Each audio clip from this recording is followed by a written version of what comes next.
Hello and welcome everybody to ICMDA webinars. I'm Dr. Peter Saunders, the Chief Executive of the International Christian Medical and Dental Association. Today on ICMDA webinars, we have Professor John Gibson, who's speaking on the subject of preventing suicide, the story, the facts, and the future. So it's a very serious subject that we're dealing with today. So it's really a great pleasure for me to introduce an old friend, John Gibson. John and I have known each other for many years. And this webinar is going to offer a personal story of the devastating impact of suicide on family, friends, and colleagues, and asks how we might do better in preventing suicide at home, in education, at work, and in our communities. And following attendance at this webinar, delegates will be able to understand the devastating impact of suicide on family, friends, and colleagues and communities, understanding the factors influencing it, have the skills to construct and implement a suicide safety plan for themselves or someone else, and be challenged to implement changes in their own lives to ensure a positive approach to mental health and well-being. So it's a big brief we've given John. John Gibson is qualified in both medicine and dentistry, so fully equipped to speak to the whole of ICMDA, and he's worked in academic oral medicine for his entire career. He's currently Emeritus Professor of Oral Medicine in the University of Aberdeen in Scotland. He's Chief Executive also of the Canmore Trust charity, which he'll tell you more about, and a member of the Lived Experience panel for the Scottish Government's National Suicide Prevention Leadership Group. On the 20th of October 2019, John's younger son, Cameron, took his own life at 24 years, and his world changed forever. John now works to prevent suicide, and through the Canmore Trust to offer support to individuals, to families, to workplaces and communities affected by suicide. So John, so good to have you here today, and we really look forward to hearing what you have to share. Thank you. Thank you, Peter, and thank you everyone for joining this webinar. We stopped just at the opening slide just for a moment because although you will have read the intended learning outcomes, and indeed Peter has just shared them with us, I want us just to pause for a moment and understand that we are going to be talking about suicide today, and that normally generates a bit of a reverberation around the room, a little bit of anxiety. And as I will say shortly, the safety of everyone who's here is really important to me and to ICMDA, and we'll talk a little bit about that in a second. So learning outcomes, we've already heard read to us by Peter. We're going to cover a fair bit of ground today. But I think it's important at the outset that we stop for a moment, and I in particular have been deeply humbled as I've prepared for this webinar because I normally speak to a relatively local national audience within the United Kingdom. But I realise that I'm speaking to an international audience today, and you come to this subject with different experiences, not just the trauma of suicide perhaps, but the trauma of war, the trauma of brokenness for famine and for different reasons across the countries that you represent, that you love and you pray for on a daily basis. But some of you will also come from an environment, a country where suicide is illegal. And that's an important consideration and a humbling consideration as we kick off this webinar today. So I want you to know that you've humbled me in the preparation for this event today. As I said earlier, your well-being is really important to me, and some of you will come with personal experience of suicide. Some of you may even have made an attempt on your life. I'm so glad that you're here, and I'm so glad that you're alive. And so I just want to share with you at the outset that the Canmore Trust, the organisation that I founded and I represent today, has a 24/7 texting service available to you. You can text now. If you text Canmore to 85258, it's an international presence. You would be able to pick up with a trained mental health professional if you need to kick off any form of mental health discussion today. The question that I am always asked at the outset of such a meeting as this is, should we talk about suicide at all?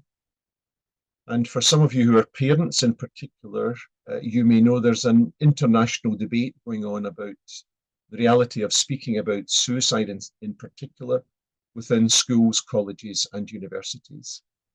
And I want to reassure you today that you're doing absolutely the right thing by coming and speaking about suicide. There are now 3 major international studies which have done long-term follow-up, particularly dealing with young people, speaking not just about mental well-being or mental health, but talking specifically about suicide and the lived and living experience of that, alongside suicide safety planning, which is something that we will come to later on today as we go through this. So you're here, you're very welcome to be here, and let me absolutely reassure you that talking about suicide saves lives. It never precipitates a suicidal journey.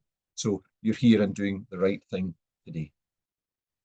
So I wonder, as we start this, what are your thoughts on suicide? I wondered where my thoughts were on suicide 4 years ago prior to Cameron's death. I had lost 2 patients to suicide, both as a result of chronic disease, one due to chronic pain, the other due to Behçet's syndrome, someone who felt they just could not face anything anymore in life. So I had some clinical experience of losing patients to suicide. And we did have a family history of suicide. I'd lost a cousin some years earlier. So I didn't come to this fresh, but let me tell you, I've been challenged in every cell of my being about what I now think about suicide, clinically, theologically, pastorally, personally, and experientially, as I will share with you shortly. And I hope that you are challenged in each of these domains as well as we go through today's seminar. And I wanted to kick off, because this is an ICMDA event, I wanted to talk about what the Bible might say about suicide, because there are 7 very clearly iterated events of suicide in the scriptures. And of course, we all jump to the only New Testament reference to suicide, which is Judas. And because of that, he is the anti-hero, is he not? And we focus on the anti-hero. But I would encourage you to read about the other men who have taken their lives. And in particular, I want you to think about the hero Samson in Judges 16, who not only killed the Philistine army, but he also killed himself.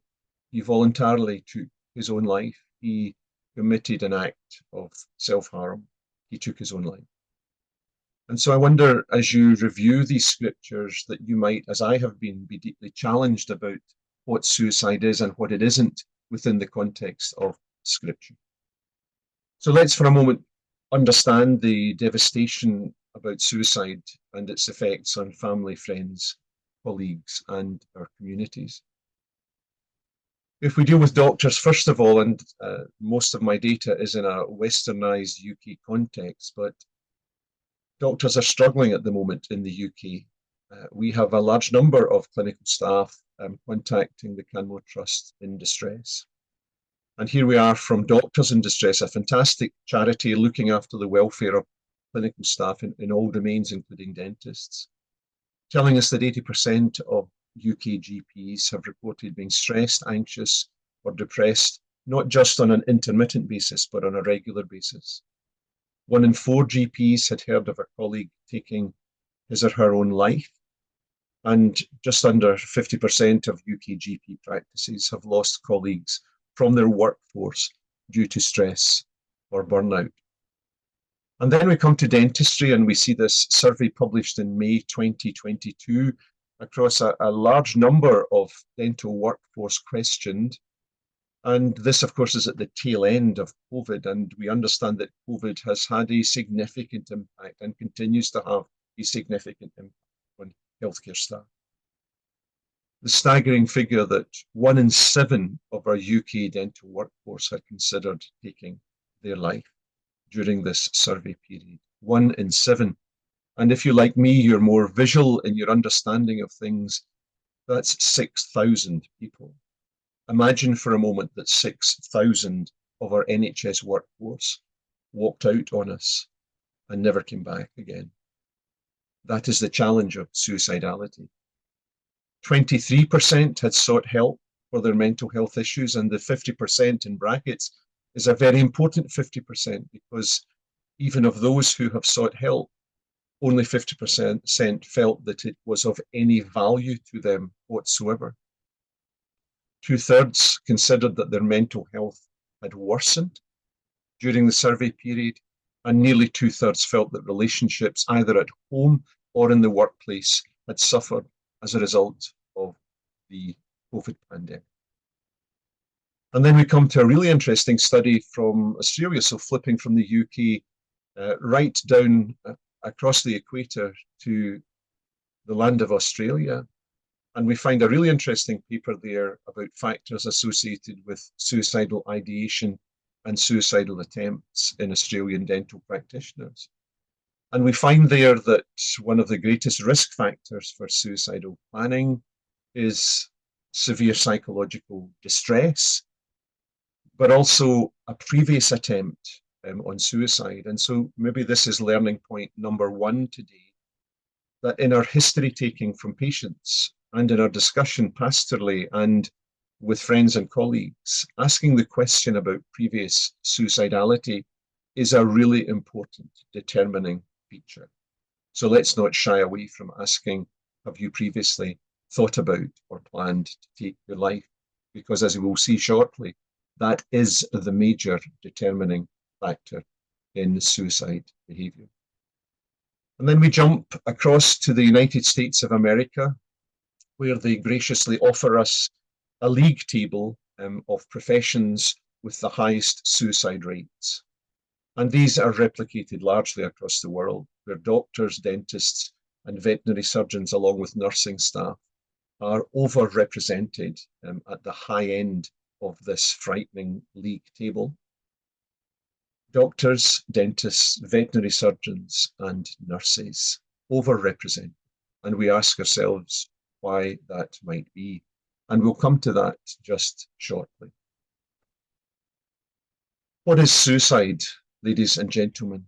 Well, here is someone's report on what suicide is. It says, my experience of suicide is that it's like a bomb going off in your living room when you're sitting watching television. Afterwards, you're astonished that you're alive, but everything has changed forever. And you have a million shards of glass embedded in your soul. Some of them are so big that they fall out straight away, leaving gaping wounds. But the smaller pieces, well, they can take decades to work their way to the surface.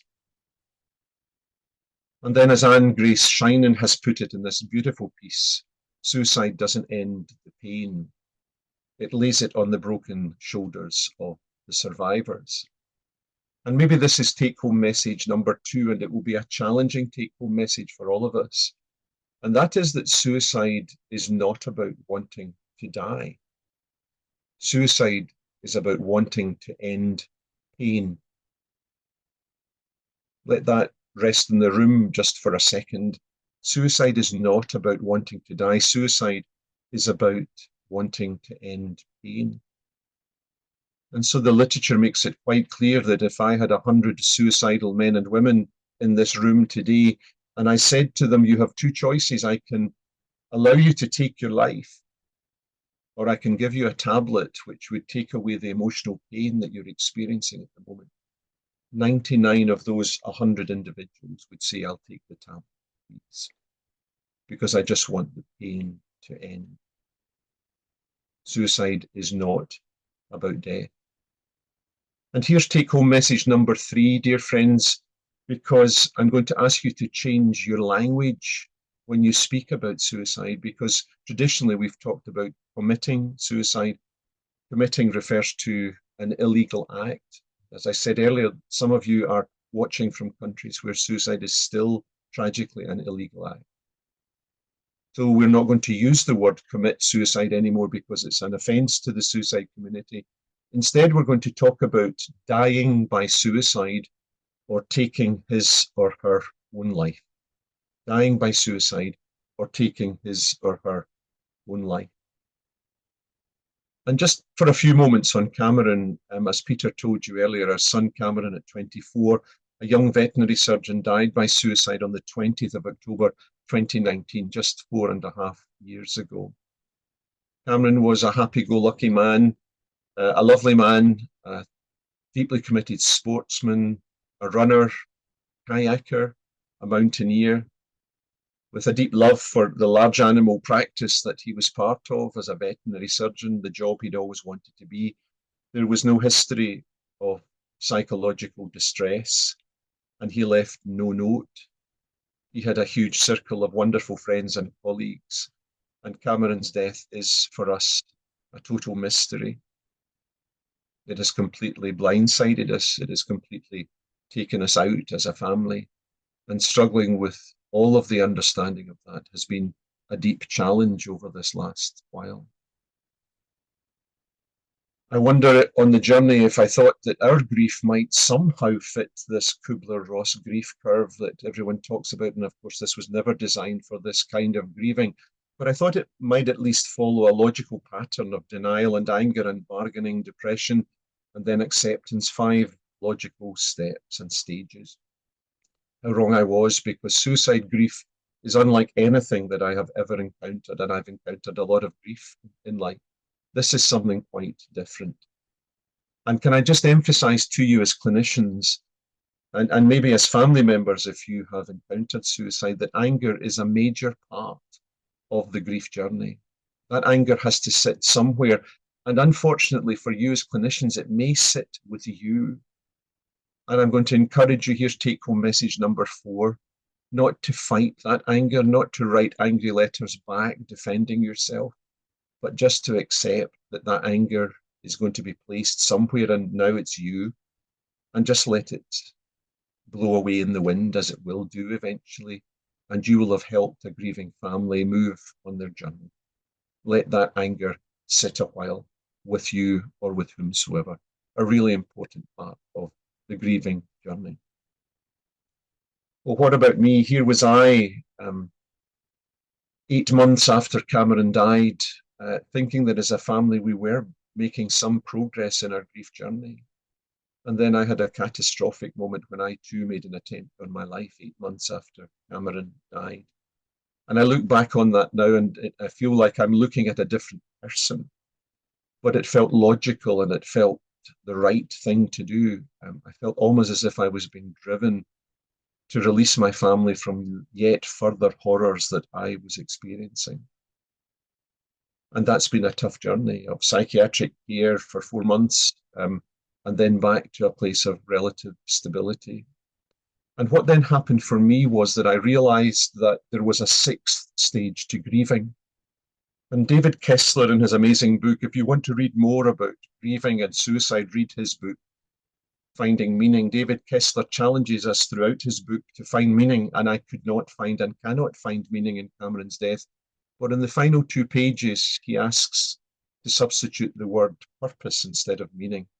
And that saved the day for me, because suddenly I found purpose in walking and founding the charity, the Canmore Trust, and then walking from Land's End to John O'Groats in the UK, some 1,203 miles.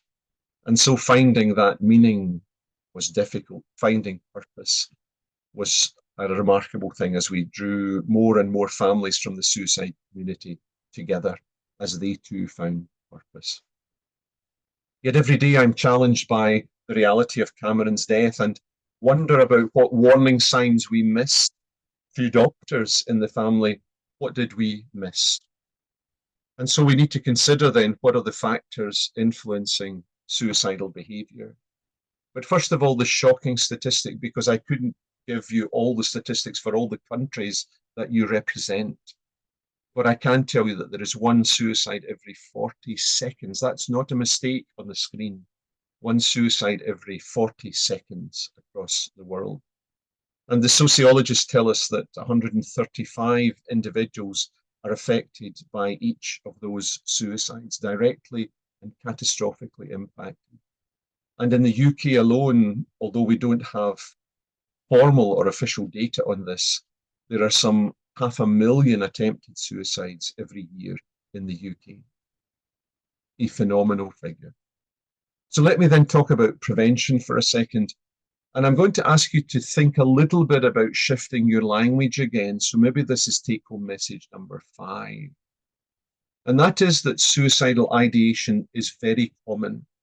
A recent paper from Rory O'Connor in Glasgow suggests that 1 in 5, 20% of men and women under the age of 35 will have a significant moment or period of suicidal ideation.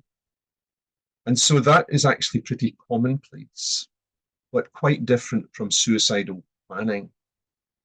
And so I think we've spent a lot of time getting anxious about suicidal ideation, when in fact a tiny percentage of those with suicidal ideation move forward to suicidal planning. And it's that group that we need to pick up and learn much more about if we're going to prevent more suicides.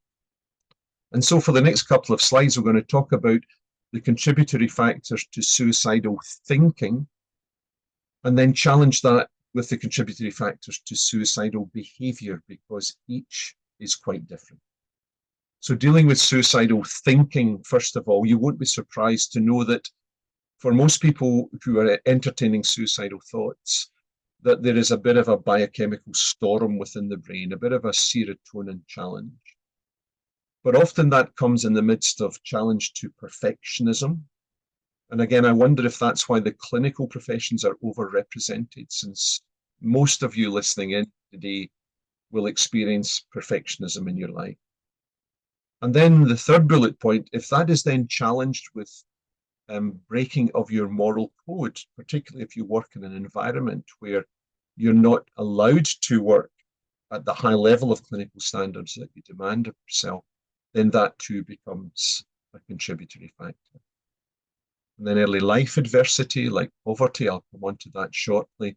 Interestingly, there is some evidence in the literature that the hypothalamic pituitary axis is challenged in a subset of those with suicide, so that they don't have a normal response to stress.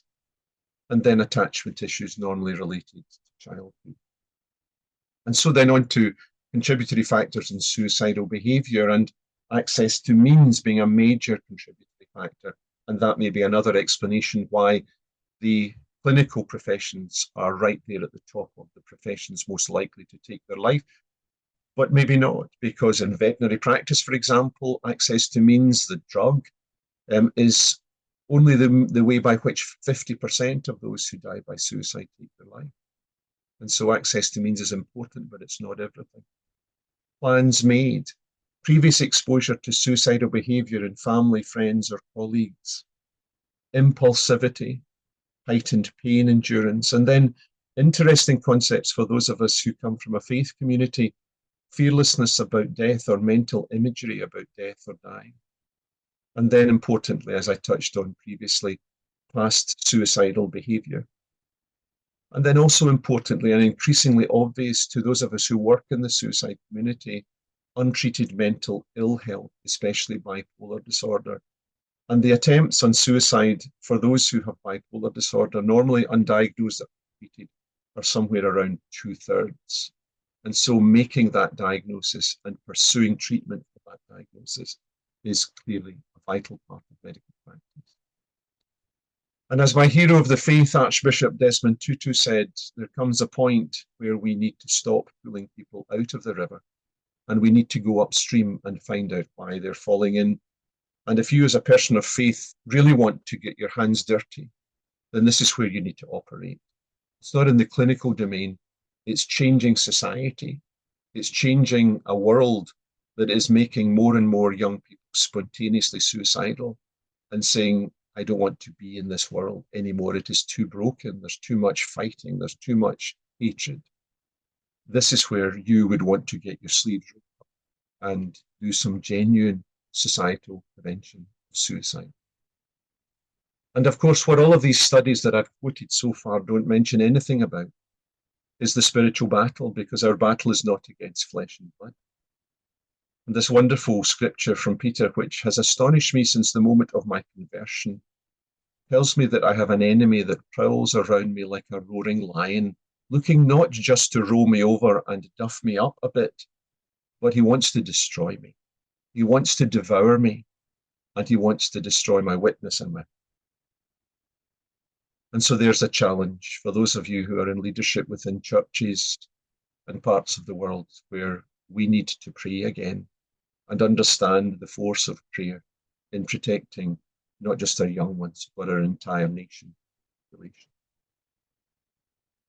And so as we think about prevention, I'm going to ask you to think about how you might open a conversation with someone that you're worried about. And first of all, it's important that you find that conversation happening in a safe space, not a public space, not a staff room, not a classroom. And then I'm going to encourage you to listen with empathy and not to try and fix things. It's a great criticism I hear all the time in the suicide community that doctors in particular, in their busyness and chasing patients, try to fix things. Just do this, this, and this. Take these tablets, see the counsellor, you'll be fine. He just told me how to fix it, and I just wanted him to listen to me. And then importantly, with boldness, ask the question, are you thinking of killing yourself? Take home message number 5. Please learn to ask this question with boldness. Don't lessen it, and don't bring judgment into the room by saying you're not planning to do something silly, are you? Just ask the question, are you thinking about killing yourself? And then importantly, how long can you stay safe for? Because I can't speak to you just now, I've got 15 patients waiting, but if you could wait 2 hours, I would see you at the end of my clinic. Could you stay safe for 2 hours? Yes, doctor, I could stay safe. Then I'll trust you with that. Sit in the waiting room and I'll see you at the end of the clinic. And then this remarkable thing called signposting, which we're very good at, but achieve very little, because signposting does not achieve anything. Going with an individual to the place of safety is the important part of our professional ability. Signposting can be very dangerous. And then another criticism that I sometimes hear of the church community was my pastor just said, could he pray for me? Which I'm sure was so well intended and so beautiful, but actually I needed to go to a place of safety. I needed to have lunch or dinner with a family, or I needed a hug. And so prayer for the faith community may be very important, but I'm going to challenge you that it may not be enough. So thirdly, we're going to have the skills to construct this suicide safety plan. And the reason for this is that in over 3/4 of cases of suicide, in Scotland at least, there have been multiple opportunities to intervene and offer safety or offer the development of a safety plan. And so we need to learn it, and we need to learn the skills as children or adolescents. And so I'm going to direct you to this remarkable resource, an app called Stay Alive, developed by the grassroots charity in the UK, but with an international reach.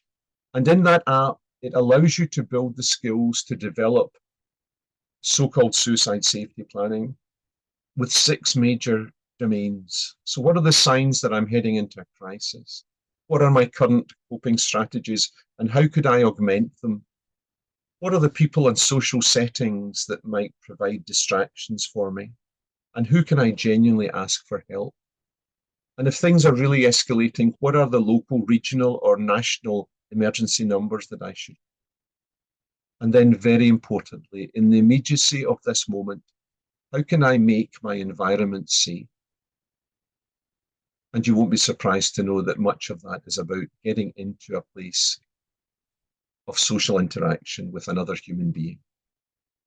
So use the app or use these 6 bullet points, and let's learn together the skill building suicide safety planning.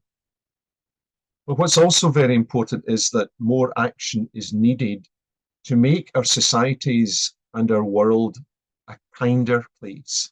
The literature is very clear that kindness and compassion saves lives. So important to ask us, and I recommend to you this Scottish Government initiative called the Time, Space, Compassion Initiative.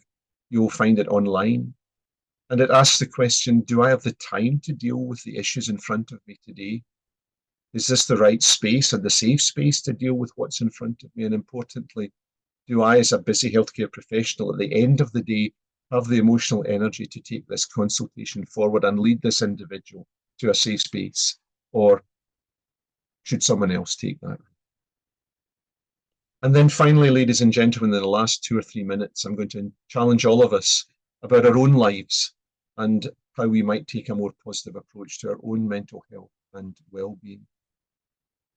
There are many ways of defining well-being, but I love this definition by Shaw and Marx, almost 20 years old now, saying it's more than happiness.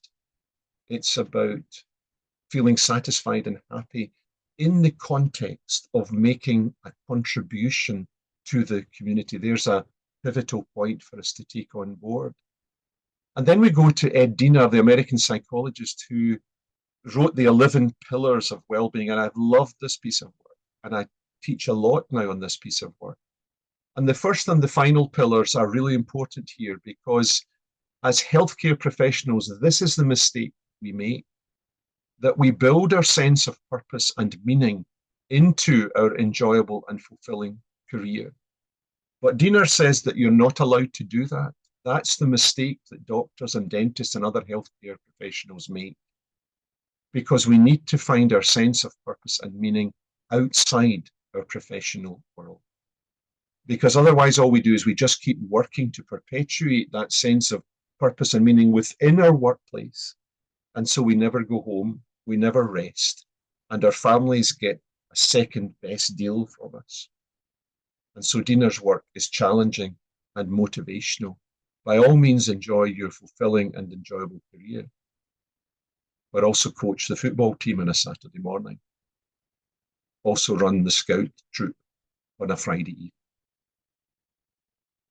And just in completion of all that we've said, I'm back to the scripture again, because the scriptures have taught me a lot on my grief journey. And believe me, I've struggled a bit in my faith. But God has been good, and God has been by my side throughout.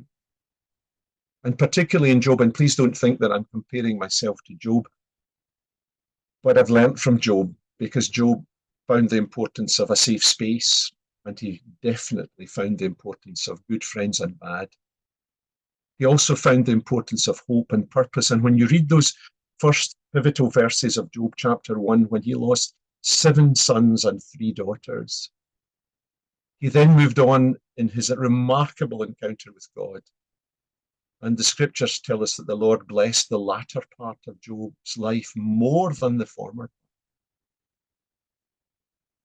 But we're left with an understanding that the former part of Job's life was still blessed. He suffered. And in his suffering, he drew close to God. Job's suffering allowed him to draw close to God. And isn't, of course, that the way of the cross? And then the remarkable words from Job. In those early days, almost immediately after he'd heard the servant come and tell him that his 7 sons and 3 daughters had been killed, he said, "My goodness, the Lord has given, the Lord has taken away. Blessed be his name. May the name of the Lord be praised." Brothers and sisters, we have much to learn about blessing, what it is and what it is not. We say when we arrive at the top of a Chamonix mountain ready to ski for a week, "The Lord has blessed me with a fresh fall of snow." I wonder if we could say the Lord has blessed me with suffering and with brokenness, because in that he has brought me closer to him. What is more, I consider everything is lost because of this surpassing worth of knowing Christ. And for his sake, I've lost all things. I consider them garbage, that I might gain Christ and be found in him, not having a righteousness of my own that comes from the law, but from faith in Christ. I want to know Christ. Yes, to know his remarkable suffering, his resurrection, becoming like him in death, and somehow attaining to the resurrection in the dead. Ladies and gentlemen, brothers and sisters, thank you for coming with me on this short journey today. Please feel free to look at the resources available through Canmore. You can text Canmore to 85258 anytime, day or night. Encourage your patients, your friends, your staff to do so. And follow us, would you, on social media, Instagram, Messenger, or you can get us anytime at the.canmore.trust at BT Internet. I think, Peter, it's time for questions, but sometimes there are no answers. Thank you so much, John. That was quite incredible. And we have got a time now for questions. So, John, I wonder if I could ask, just to pick up, first of all, you talked about the difference between finding meaning, the title of the book, and finding purpose, and how it was when you latched on the idea of finding purpose that you were able to move forward much more effectively. Could you just unpack that a little for us, explaining the difference between finding meaning and finding purpose? Thank you, Peter. It's a great question. I think you would probably need to read David Kessler's book to make that understanding. But for me, finding meaning was too passive process. It felt as if I was lighting a candle and sitting down and waiting for God to speak to me, whilst I was living now in a new world where there were literally dozens of young men and women around me dying by suicide. And so the challenge for me was not about passivity and acceptance. It was about motivation to change and to take action. And so for me, that journey of purpose, and I'm not sure it would be the same for everyone, but I moved from this place of grieving passivity to a place of being angry. And my anger landed in the world of suicide. My anger landed with a fresh realization that I'd never realized before. Suicide is the biggest cause in the UK of men dying under the age of 50. And nobody's talking about it. That's not true. We're beginning to talk about it. But we talk about testicular cancer and prostate cancer, and we talk about all of these things. And, kids could write an essay at school on testicular cancer or prostate cancer, but I'm not sure they could write an essay on suicide. And I think we owe it to them to let them know that the greatest killer of young men and women, young men in particular, in a westernized context, is suicide. And we have to support them and help them to understand that. So that was my journey of finding purpose, a drivenness to action, really, through anger. And the Canmore Trust has now been going for several years, and you set this up because you've moved out of clinical medicine as well, haven't you, to devote your life completely to this. Can you just tell us a bit about how you set up the Canmore Trust, who was helpful, the direction it's taken? Yeah, so that's a great question. So Canmore is an anagram of Cameron. I don't know whether everyone would have realized that. So, but also there's this sense that we can do more and indeed must do more. And so Canmore really came out of me starting to walk again, and finding beauty in nature, frog spawn, golden eagles, red kites, budding trees, just started to swell my heart again. And I found myself starting to be in contact with myself in the moment and in God again in the moment. And then I realized that men needed to walk and talk.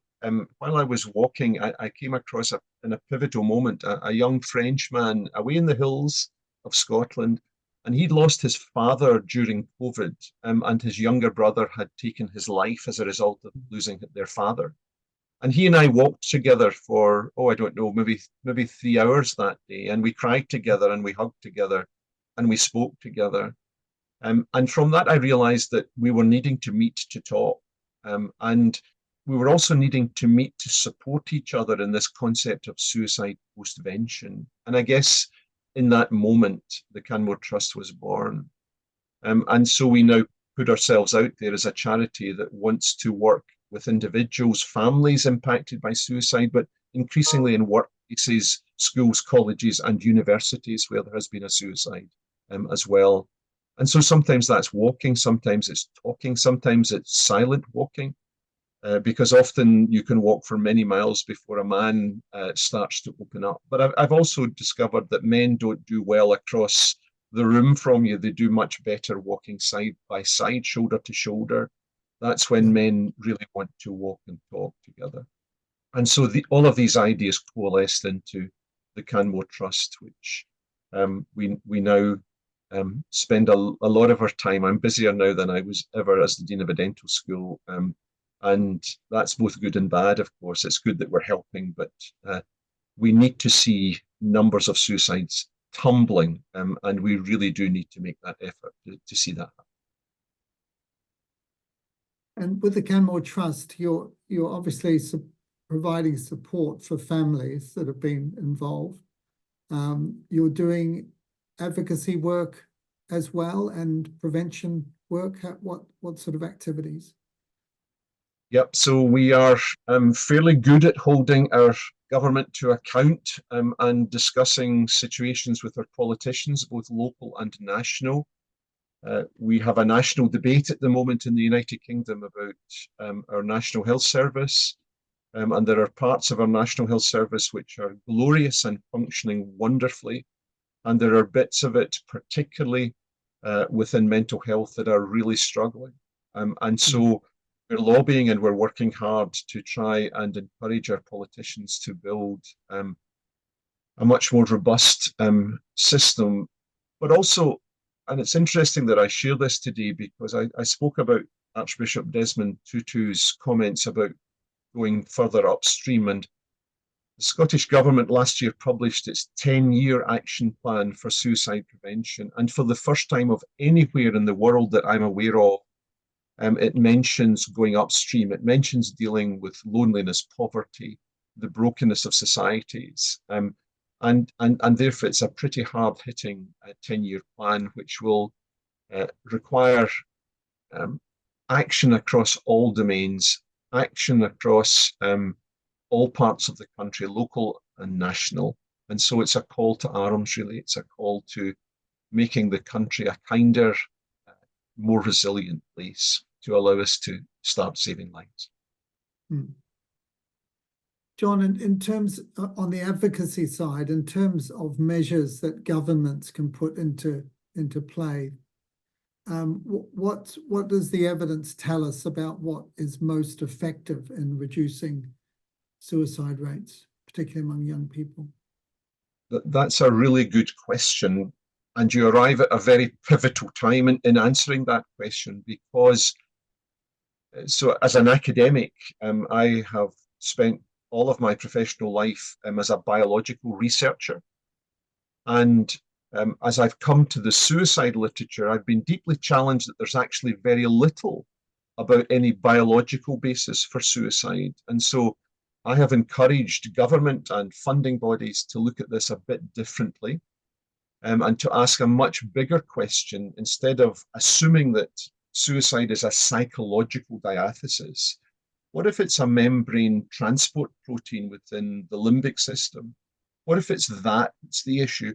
What if the reason that our clinically facing staff have the highest levels of suicide is that they're encountering a pathogen in their clinical practice?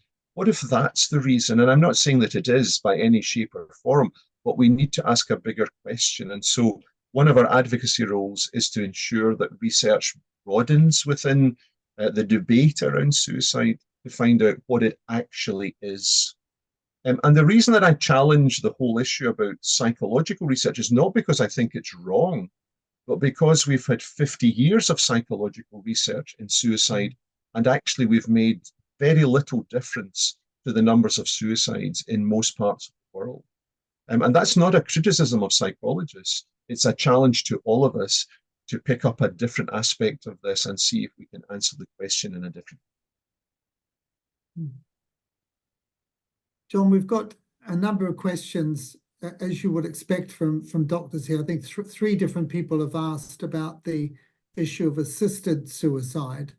I know there's pressure to change the law in Scotland to make it legal. We've got one doctor here from Canada who's also saying, I'm worried that in our country that making so-called medical assistance and dying available increases the risk of suicide. What are your what's your take on that in terms of what the evidence shows? I guess this relates to the whole question, I guess, of making suicide respectable in a sense. Well, it's a really interesting question because it's something, as you've just alluded to, that we're wrestling with in Scotland, and it's going to cause us some real difficulty. Never before has life been more precious to me than in these years since Cameron died. I now see, and through my own suicide experience as well, I now see life as an utter gift, and it's a gift that must be preserved at all costs. But here's a word of caution to the Christian community, because we need to be very careful and become less emotive and more evidence-based in our approach to this. Because I get really disappointed when I hear Christians in particular and peoples of other faith talk about this only from the heart and not from the head. And so we need to have evidence. And I was really disappointed recently to see some actually misinformation, and it stemmed from the Christian community coming out of Canada. And we need to be really careful that we get our information right and that we debate correctly, because that's the way that the debate might be won. And so, as the questioner has asked, I too am concerned that we cross a divide here. But I think the greatest challenge in all of this is that I'm not sure that we've actually got our palliative care as well organized and as properly funded as we might do. And I also think that people are making decisions because their granny or their grandpa or their husband or their wife had a poor death. Well, that's not a reason to introduce voluntary euthanasia. That's absolutely not a reason. That's a reason to increase our ability to give a good death to people and to support them in palliative care. And so I think we're in a really difficult time. But the thing that I would encourage everyone to think about is the beauty of life, the sanctity of life, and the utter gift that is life. And once you take that away, there is no going back. And therefore, we need to be really careful about how we handle this. But let's handle it in a more evidence-based way than perhaps we've done today. You gave some statistics early on and showed really quite dramatically that those in the caring professions, doctors, dentists, nurses, are among the highest and most susceptible. And you hinted that that probably had something to do with the fact of having access to means to take their lives. Are you aware of any statistics, data on pastoral staff, people involved in Christian ministry, either missionaries or in church leadership? I'm not, I'm not, and I'm also a little bit concerned about how that data might be interpreted, because we still live in an era where clergy in particular have a tendency not to acknowledge the reality of a suicide and encourage families away from accepting suicidal, the reality of suicide, to still calling it a tragic accident. And nothing could be more obfuscating, and nothing could be more averting the healing journey than to do that, because the grief journey, if your son or daughter, mother or father, husband, wife dies in a tragic accident. So if Cameron had died gored by a bull or killed in a road traffic accident on his way to an emergency call, that would have been terrible. But that's part of the great circle of life. But when Cameron dies by his own hand, that changes the landscape completely. And so it's important that people are not misled into a false starting point for their grief. And so if you are pastorally involved, I would really encourage you to think long and hard about ensuring, tough as it is at the outset, that the individual in front of you for whom you are caring pastorally understands that this is a suicide, not forcing that upon them, but just gently and lovingly coming to a place. We talk about balance of probabilities as we discuss with families, because sometimes families are left in a place where we don't know, there's no note, and it's not absolutely obvious what's happened. What does balance of probability allow you to determine here? What was the pre-morbid state of the individual? What was their emotional or mental health journey like leading up to this point? So these are important parts of the pastoral equation. Mm. John, you described your own experience with Cameron, and that it really, from your description, came completely out of the blue and there was no note at all. How unusual is that experience? Is in your experience? Yeah, that's a great question, and it's difficult to get solid data on this. Apart from, it is evident that the number of so-called spontaneous suicides, and let me define that, I would define a spontaneous suicide as a suicide where there is no obvious pre-existing psychological disharmony or distress. It is, without doubt, those numbers are increasing, and those numbers are particularly increasing in younger people. Now, why is that happening? We don't actually know yet. There are a number of studies looking particularly at the influence of social media on young lives. And I don't think there can be any doubt that social media is both wonderful and horrific at the same time. And so I think those studies, and I'm prejudging, forgive me, having come to you with an evidence-based approach today, I'm now prejudging the literature. But I have no doubts from the experience that we have as a charity working in this arena now, that social media plays a part in a number of suicides that we know about. And so I think that we will in due course understand that social media has an implicative role in young suicide in particular. What we're also aware of is that the whole internet access leads to a completely different world now. And one of the things, and I hope this doesn't cause anyone any offense, we need to talk openly about these things. One of the things that I've discovered is that pornography is utterly pervasive in the lives of men.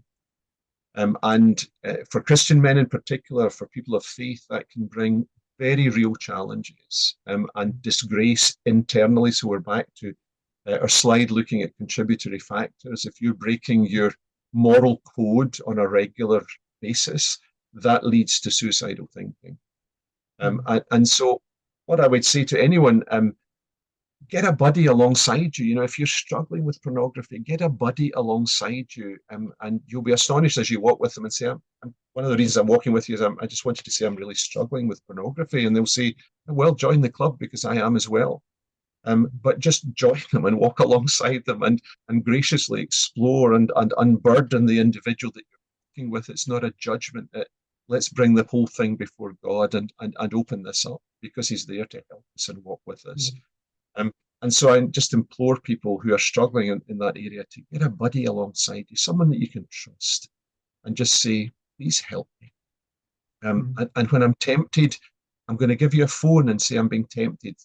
Is that okay? Absolutely. Let's have mutual accountability together and see if we can beat this, because it is a demon, and there is no doubt that I would go as far as to say the majority of men today are struggling with access to. Thank you. What's the best thing from your own experience, from those you've walked with, those you've counseled and supported? Excuse me, what's the best thing we can say or do to someone who has lost a loved one to suicide? And perhaps there are different stages too, in the acute stage and then the ongoing stage. Yeah, that's a lovely question, and I really appreciate the question as someone who's lost my son to suicide. So what I would say is one of the most difficult seasons is after the funeral, and everyone else has gone back to work and back to their life, and that's the difficult moment. And so that's the moment that I would ask you to drop the card in or send the text, or better still, send yourself in. Send the hands and the feet of the living Christ to that person, and just sit with them. The most important thing I do in all of this is put the kettle on and make a cup of tea. And please don't think I'm being unduly humble when I say that. It's absolutely true. It's going into someone's house and sitting a while with them, crying together, admitting together that I can't fix this because it's unfixable. And well, I just put the kettle on, we could have a cup of tea, and then we might go for a walk and see where that goes. That's what I do. And then, but to properly answer your question, not forgetting about anniversaries. So put a note in your diary when your friend's son died, and when the funeral was, and just be in contact and say, look, I'm just really thinking of you today. I don't know, I don't have any words to say, but I'm just really thinking of you today. And then really importantly, ask about Cameron. Ask about the dead person, because he's still alive in the minds and the hearts and the families of those who have lost catastrophically. And so I love it when people say to me, what are your thoughts of Cameron today? That's the pivotal question. What are your thoughts of Cameron today? Well, today's a good day, so I'm thinking about having skied with him. I'm thinking about catching his first fish with him. I'm thinking about some great thoughts. But you might catch me on a horrific day. If I'd been doing this last Friday, I would hardly have been able to speak to you because I was just taken unawares by a tsunami of grief. And I can't tell you what kicked it off, but it was dreadful. And then I wake up on Saturday and it's okay again. And I think, oh, put your big boy pants on and get on with this and move forward. So yeah, all of those things, just accepting that it's so broken. Just give me a hug. Just say, John, I've got no words. I'm so sorry. Will I put the kettle? That'd be great. That'd be great. Thank you. So helpful. We're virtually out of time, but I did want to ask you just one more question. And you've woven a lot of Christian testimony, a lot of scripture into what you've been telling us, and you've made reference to a number of passages as well. But were there any particular scriptures that were really helpful for you on your journey and have been helpful for others in your experience? Oh, I'm smiling because the scripture from Job 1:24, is it? The Lord gives, the Lord takes away, blessed be his name, has been the most challenging, difficult, blessed scripture that I've ever had to wrestle with in my life. And I'm not joking. And I'm still blown away by the fact that Job loses his 10 kids, and within 4 verses, he says, the Lord gives, the Lord takes away, blessed be his name. I'd lived for 55 years in what I thought was blessing because I had financial security, had an amazing wife and family, no problems, wonderful kids, not a moment of trouble. And that for me, I thought was God's blessing. And then the Lord took away. And one of my greatest struggles was accepting that the Lord has taken away. He's either sovereign of all or he's not sovereign at all. So whatever the means, God has taken Cameron away. And wrestling with that has been hugely difficult. And I'm now in a place where I can accept. But the next bit's the difficult bit. Blessed be his name. I'm learning to live in the worship of this living God who does things so differently from how I had lived my first 55 years of my life. And learning to trust him in that newfound place is a deep challenge. And so that's the verse that is both a blessing and a challenge every single day of my life. And I love him, and it's difficult, and my goodness, it's a challenge. John, thank you so much. And not just for really enlightening us about the issue and how important it is, but in sharing so freely from your own experience as well. And we really we're so grateful for what you're doing, and we wish you all the best as you press on in this ministry. And we're just so grateful for your time today. There will be people who will have been challenged by today's talk, and Canmore is here for you if you would like to be in contact with us. either through texting or through our email address at the website. So please don't face any challenge that you're facing alone. That's really important. So thank you again for joining us, and we look forward to seeing you again soon on ICMDA webinars. May God bless you. Thank you.